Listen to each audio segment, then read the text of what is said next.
Bonjour, moi c'est Virginie, auteure du roman Namata, là où tout commence, dans lequel je vous livre mon histoire entre le Brésil, l'Afrique et l'Europe. Initiée dans une tradition afro-brésilienne depuis plus de 10 ans, je suis aujourd'hui accompagnatrice spirituelle multiculturelle.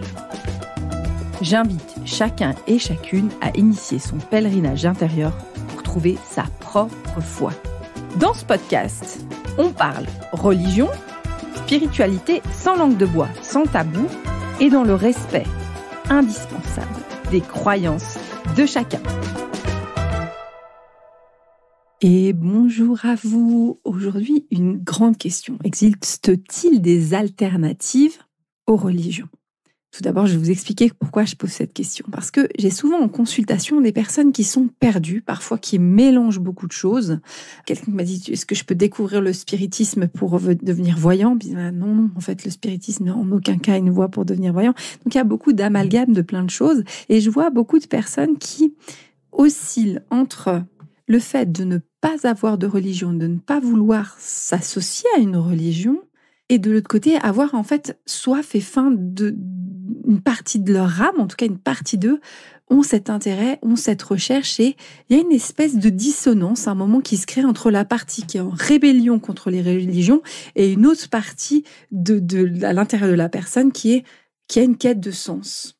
Une quête de sens profonde qu'on peut avoir philosophique, mais qu'on peut avoir aussi d'un point de vue spirituel. Donc il y a cet équilibre entre les deux des fois, et cette dissonance qui se crée, et c'est souvent dans cette phase de dissonance où il y a une sorte de bataille intérieure que la personne vient me voir avec cette grande question, c'est qu'est-ce que je fais là ? Je vois plus de sens. Je vois plus de sens, je sais plus où aller. La personne a fait plein de stages de plein de trucs, en général, et puis à un moment, elle fait le tour un petit peu, me dit, non mais la spiritualité, ça doit être autre chose, ou quelque chose comme ça, où il y a quelque chose de plus profond qui doit exister. Mais par contre, je veux pas aller dans une religion, parce que plein de choses. Donc, je vais essayer de reprendre un petit peu, existe-t-il donc des alternatives aux religions ? Et là, je vais vous donner un petit peu des explications qui pourraient ouvrir au débat. Mais vous savez, quand on parle de spiritualité, on parle de religion. De toute façon, depuis la nuit des temps, on en discute. Donc, n'hésitez pas si vous avez des questions. Là, je vais vous faire une sorte de constat que moi, j'ai pu avoir avec un peu tirer des conclusions de ce que je peux remarquer. Voyez si ça fait écho chez vous, sinon on en discute. Mais souvent, ce que j'ai pu voir, c'est qu'il y a des personnes qui vont être dans une démarche spirituelle.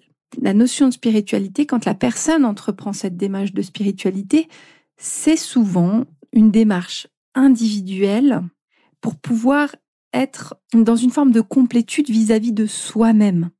Quand la personne, elle fait cette démarche, elle va pouvoir faire des stages en développement personnel, elle va pouvoir peut-être fréquenter des temples bouddhistes sans y être associée ou certains endroits, mais un petit peu en retrait avant de s'impliquer. Et il y a cette démarche et ce cheminement spirituel avec des livres, des expériences qui peuvent aller du chamanisme à certaines, ça peut aller à l'église ou d'aller au temple, sans pour autant aller plus loin. Il y a cette démarche qui est une démarche intérieure. Et mon observation, c'est que souvent, c'est une démarche qui est intérieure et qui va très peu aller dans la reliance à une communauté. Justement, on ne s'implique pas dans une communauté, et c'est des personnes où la notion de Dieu est parfois problématique, où ça va être beaucoup plus simple, par exemple, d'aller chercher un animal totem dans la voie chamanique ou d'avoir d'autres types de représentations. Mais Dieu va justement tout de suite ramener la notion de religion. Et là, la religion, il y a une partie de même où c'est non. C'est non. Il y a eu mai 68, c'est non. Donc, il y a quelque chose comme ça de dissonant qui est tout à fait culturel. Cette dissonance religieuse, sachez-le, dès que vous voyagez, vous ne voyez plus cette dissonance dans notre culture européenne, notamment française, suisse, les pays d'Europe, vraiment plutôt de l'Est, enfin, les pays, même, je dirais même plus le Portugal et l'Espagne, mais en tout cas en France, on a la culture, on est athée. On est athée, et c'est presque dans notre éducation quelque chose où, passé les années 70, où la religion devenait presque quelque chose d'avilissant et de réducteur. Ce qui est aussi une révolte face à une religion chrétienne qui, à l'époque, a été trop oppressante. Donc, il a fallu se dissocier de ça, Simplement, des fois, on a tout rejeté. Et en fait, il y a un peu un entre-deux de dire est-ce que je rejette toute la religion, mais en même temps, une part de moi ne répond plus aux questions. Qu'est-ce que je fais là? C'est quoi le sens de ma vie? Pourquoi je suis là, ici et maintenant? Pourquoi je vis telle situation? Pourquoi j'ai telles épreuves à vivre? Pourquoi d'ailleurs, des épreuves se répètent dans ma vie? Et là, du coup, il y a un peu la psychothérapie qui vient entre deux, mais finalement, elle vous ramène à vous-même. Et à un moment, il y a quel est le sens au-delà? Une fois qu'on a fait le tour, notamment en consultation, j'ai des psychologues où à un moment, il y a besoin de regarder, ok, qu'est-ce qu'il y a au-delà? Donc Jung a déjà un peu ouvert ses portes, Carl Gustav Jung, qui a ouvert ses portes d'une psychothérapie plus ouverte sur une forme d'inconscient collectif, avec des formes archétypales, des formes, en tout cas, plus imaginaires. Mais il n'y a pas de reliance directe avec un chemin de foi. Donc, il y a cette dissonance. Donc, il y a, en tout cas, cette forme de dissonance, il y en a qui disent, OK, je vais aller dans un chemin lié à la spiritualité, lié à une religion, voilà, qui doit me faire me sentir mieux et doit répondre à mes questions. Donc, ce que je vais appeler une spiritualité sans religion. Et là, il y a beaucoup de monde. Il y a beaucoup de monde. Je rappelle juste que la spiritualité est une approche qui va donc être complètement sans structure. Il n'y a pas de communauté, il n'y a pas de guide, il n'y a pas de livre imposé. On peut avoir des visions comme ça, avoir une vision de quelqu'un, puis en fait aller dans une autre, puis il y a une autre vision, puis on fait un petit peu son mélange pour voir ce qui nous correspond à nous. C'est une vision qui est profondément non dogmatique. C'est-à-dire qu'il n'y a pas de cadre dans la spiritualité, il n'y a rien qui est imposé. Et chaque individu va lui-même se poser ses propres règles, ses règles alimentaires, ses règles de vie, et il va se mettre individuellement son propre cadre. Là, on est dans la spiritualité. Effectivement, c'est cette vision non dogmatique qui va mettre une opposition avec la religion. Effectivement, pour d'autres personnes, il y a la religion. Et la religion va répondre. Et aujourd'hui, pour certaines personnes, la religion va permettre de structurer et d'aller en accord avec ses valeurs, rencontrer, et là dont le but est d'aller rencontrer la transcendance, c'est-à-dire dans la transcendance, c'est une communication avec plus grand que soi, donc quelque chose qui est plus grand que nous. Là, je vais un peu déjà à l'opposition avec la spiritualité, où finalement, la spiritualité, on est presque notre propre Dieu intérieur, notre propre diable intérieur, tout est intérieur à nous. Dans la religion, on va aller plus grand que soi, se relier à une forme de transcendance, c'est-à-dire qu'il y a des guides, il y a des enseignements, il y a des dogmes, c'est-à-dire des lois à respecter, des rituels à respecter dans le cadre de cette religion, quelle qu'elle soit. Pour certains, ça va permettre d'effectivement de répondre à des questions, parce que quand vous allez dans une église, vous pouvez discuter avec un prêtre, un pasteur, une femme pasteur, vous pouvez échanger avec quelqu'un qui a fait un cheminement spirituel et sur lequel vous pouvez questionner et interroger sur les interrogations que vous pouvez aussi avoir d'un point de vue personnel. C'est-à-dire, qu'est-ce que vous faites ici? Qu'est-ce que toi tu fais ici? Pourquoi tu es là? Quelle est ta mission? Pourquoi tu traverses ça? Quel est le sens? Et là, tu vas ouvrir déjà un dialogue de quelqu'un qui va positionner tes réponses, non plus sur ta petite personne, mais déjà sur un objectif plus divin. Il va sacraliser aussi l'être que tu es, sacraliser ta vie et lui donner un sens plus global, même si tu ne le comprends pas. Dire que le message global, c'est que quoi qu'il en soit, même si toi tu ne comprends pas maintenant, au-dessus de ta tête, l'univers, le créateur, Dieu, tu mets comme tu veux, la source, elle sait, et tu vas expérimenter. Et le but, ce sera de vivre au quotidien, d'expérimenter au quotidien le fait d'être le plus en phase avec ce Dieu-là. C'est-à-dire, globalement, avoir le respect de ton prochain, les fondements des religions, le respect de ton prochain, d'avoir de l'amour le plus large possible, de prier, de te reconnecter à cette forme de transcendance, donc à ce Dieu, de la manière. Donc, je reste très large dans toutes les religions, je ne peux pas aller plus loin pour pas déjà sectoriser, mais vous pouvez, quoi qu'il en soit, il y a cette forme de reliance qui se fait.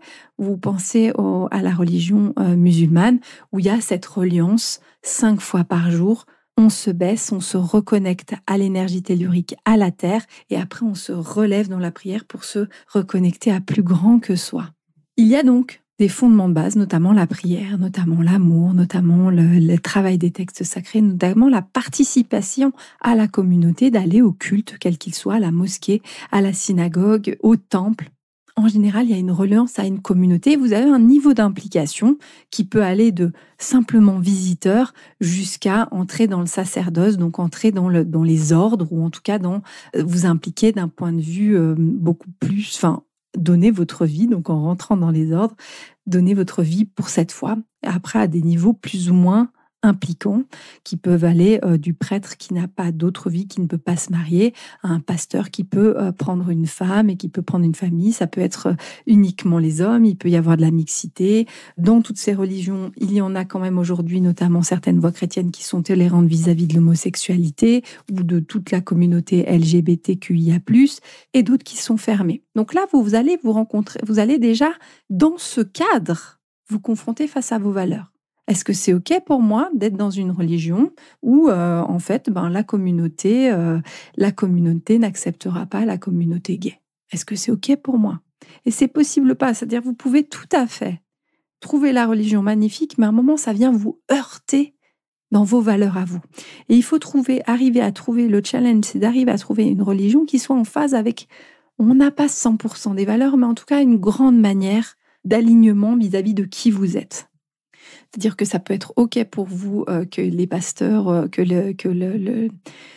les prêtres ne soient que des hommes, si c'est OK pour vous, comme au même titre que vous pouvez bifurquer en disant « mais non, mais aujourd'hui, moi, je veux pouvoir avoir qu'il y ait une place pour les femmes dans les cultes et pas que des rôles secondaires. Et qu'elles puissent officier aussi, et du coup, il y a des voix plus protestantes, par exemple. Et il y a des voies médianes entre les deux qui seront plus anglicanes ou apostoliques. Il y a tous ces chemins-là dans les voies chrétiennes. Mes excuses, je ne connais pas assez bien les voies hébraïques et les voies musulmanes, mais il doit y avoir aussi des nuances et des branches et des ramifications différentes dans lesquelles vous pouvez essayer de trouver votre cheminement quand c'est votre chemin pour vous. Et les religions peuvent répondre à des personnes qui ont besoin de structures, de cadres pour cheminer et faire cette reliance à la transcendance, cette reliance à Dieu, et pour un peu codifier votre quotidien, pour être le plus près de cette énergie d'amour. Mais pour certains, ça va pas aller. Pour certains, les religions ne répondront pas. Il y aura les personnes qui n'auront pas trouvé leur réponse dans la spiritualité, parce que justement, il y a trop de perméabilité, pas forcément de structure, parce que pas forcément de communauté, pas toujours, ça dépend, mais en tout cas rarement sur le long terme. Et ce que va proposer la religion, c'est des accompagnements, on parle d'années, des cheminements sur des années. Vous faites un enseignement biblique, par exemple, vous faites un cheminement. Enfin, c'est quelque chose qui prenne du temps et qui vont s'ancrer dans votre quotidien et qui vont, parce qu'elles sont dans le temps, vont transformer aussi votre foi, vont renforcer votre foi et vont ainsi transformer l'être que vous êtes pour justement entrer dans l'objectif de cet alignement avec cette part divine. Donc, vous pouvez tout à fait ne pas vous reconnaître dans ces deux cheminements, et du coup, il faudra un cheminement alternatif, une voie tiers, un chemin tiers. Ce que je vais appeler la voie mystique. Mystique, pourquoi? La mystique, c'est le fait de se relier à la transcendance, à plus grand que soi. Donc, une personne qui a cette voie tiers a une volonté de se relier à plus grand, à au-dessus, à quelque chose qu'elle va nommer. Elle peut le nommer l'univers, elle peut le nommer de toutes les manières que vous voulez, mais je vais le qualifier de plus grand que soi, ce qu'on va pouvoir appeler Dieu. Et pour ce faire, elle va ressentir quand même le besoin d'un certain cadre. Un cadre qui doit quand même être flexible. Et là, la mystique, les voies mystiques vont être flexibles. Il y aura plusieurs choses. Ça va être la voie, par exemple, plus chamanique, où il y aura une sorte de cadre et il y a des initiations. Une fois que vous êtes impliqué dans un chemin chamanique avec un chaman qui va vous prendre comme néophyte, comme apprenant, il va vous accompagner pendant plusieurs années pour que vous puissiez après être autonome vis-à-vis de votre spiritualité. Il va vous apprendre à communiquer avec cette transcendance. Donc, il y a la voie un peu chamanique. La voie un petit peu plus poussée aussi, ce sera la voie mystique, qui est encore un niveau encore un peu plus poussé que le chamanisme, dans le sens où le chamanisme est très en lien avec la nature, et il peut y avoir aussi cette voie mystique qui va passer par, et en même temps les livres, et en même temps de comprendre. Parce qu'il faut pas oublier nous sommes des personnes occidentales, nous avons besoin de comprendre ce que nous faisons. On ne peut pas renier cette partie-là. L'enseignement chamanique, souvent, il n'explique rien. Et quand on n'a pas les codes de base, moi, quand on me dit souvent, on me dit oui, mais on ne m'explique rien, on doit tout passer, on doit tout comprendre comme ça. Oui, mais quand c'est une éducation comme ça, quand vous, depuis déjà tout enfant, vous bercez dans cette culture-là, donc à un moment, il y a des expériences à faire, mais il y a beaucoup de choses qui vous ont été quand même enseignées indirectement sans que vous soyez rendu compte. Alors que nous, quand on arrive dans des chemins mystiques qui ne sont pas forcément de notre religion, ce que j'appelle les religions généalogiques, c'est-à-dire dans notre arbre généalogique, si demain vous êtes chrétien et vous voulez devenir bouddhiste, il y aura un temps d'apprentissage. Vous n'avez pas grandi dans cette culture, il y a un temps de compréhension de ce qui se passe, de compréhension des codes. Et les voies mystiques peuvent accompagner dans ce cheminement-là, donc elles vous prennent de zéro et elles vous accompagnent pour vous donner les bases, et c'est un cheminement qui va être long. Et c'est des cheminements qui ont un cadre, mais qui ne sont pas dogmatiques, qui ne sont pas figés dans le temps. Il y a une adaptation en fait à ce que vous vivez maintenant et à l'époque dans laquelle on vit, et il y a cette flexibilité par rapport à ce que vous vivez. Alors d'où vient cette flexibilité dont on parle dans la partie plus mystique ? Pour moi, je vais l'associer au fait que ce sont des chemins où il y a eu beaucoup de transmission orale. Et la transmission orale ne veut pas dire qu'on ne sait pas écrire. C'est une transmission orale qui est juste un canal dans lequel on va transmettre sans figer dans l'écriture. Il n'y a pas de bon ou pas bon, c'est bien dans les livres ou c'est pas. C'est juste que cette transmission orale permet de garder une flexibilité, une adaptation du discours en fonction de l'époque. Vous savez par exemple que la Bible, on est obligé de la retraduire, on la retraduit aussi dans les mots d'aujourd'hui pour pouvoir la comprendre. Parce que si on vous transmettait le message de Jésus, ne serait-ce qu'en araméen, c'est impossible. Et puis même du 2e ou du 3e siècle, on s'en sortirait pas. On adapte le discours. Alors comme on adapte le discours biblique, mais ce qui reste un petit peu, par exemple, plus figé dans de l'écrit, la transmission orale permet d'adapter complètement et toujours en temps réel les discours avec les personnes qui vont venir nous voir. Je vous donne souvent l'exemple, par exemple, du chemin rosicrucien, qui est un chemin que je connais, pour lequel moi j'ai un profond respect. Il y a eu pendant la plupart des temps, depuis l'origine des rosicruciens, donc depuis l'époque d'Akhenaton, des transmissions orales. Pour s'adapter de nos jours, il y a une transmission en partie écrite, mais qui est réévaluée régulièrement. Ça va être la même chose dans le chamanisme. Il n'y a pas d'écrit. On vous donne pas un cahier du chamanisme. On vous donne très peu d'écrits. Et la plupart du temps, même on vous transmet à l'oral, vous prenez éventuellement des notes. Mais en général, il n'y a pas de cahier. On va vous raconter des histoires ou dans lesquelles vous allez des contes, dans lesquels il va falloir sortir des informations. On va vous dire des paraboles. On va vous questionner. On va transmettre des enseignements à l'oral. Et voilà, un petit peu, on s'adapte. On commence à poser à l'écrit. Mais c'est parce que depuis des millénaires, il y a cette transmission et cette flexibilité orale que les chemins plus mystiques se sont adaptés à leur époque. C'est mon interprétation. Vous en faites livre, vous prenez ou pas, ou c'est ouvert au dialogue.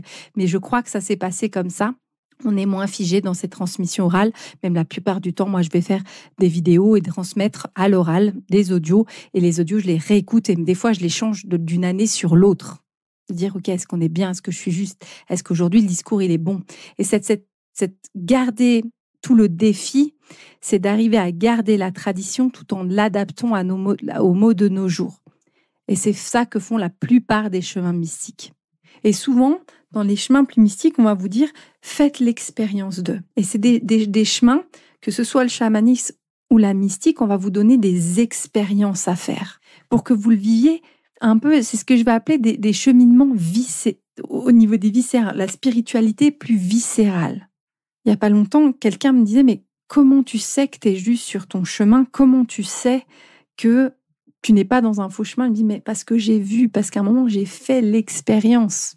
Parce qu'à un moment, aux confins de mes cellules, j'ai pu vivre des expériences mystiques qui font qu'on ne peut plus me dire qu'après la mort, il ne se passe plus rien, qu'il n'y a pas autre chose de plus grand que nous. C'est pas possible pour moi.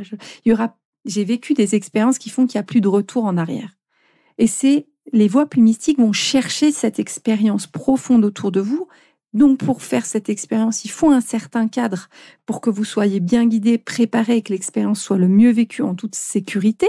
Pour aller dans des parties de conscience, dans des parties d'expérimentation, il faut un cadre pour que vous puissiez en toute sécurité vers votre expérimentation et aller vous rencontrez cette transcendance au niveau viscéral, c'est-à-dire le savoir dans votre corps, l'avoir vécu. Je vous donne l'expérience. Dans une religion, on va faire un baptême. Vous voyez, la cérémonie du baptême, on a tous assisté à un baptême. Dans la religion chrétienne, vous savez qu'il y a un petit peu d'eau sur la tête, sur l'enfant.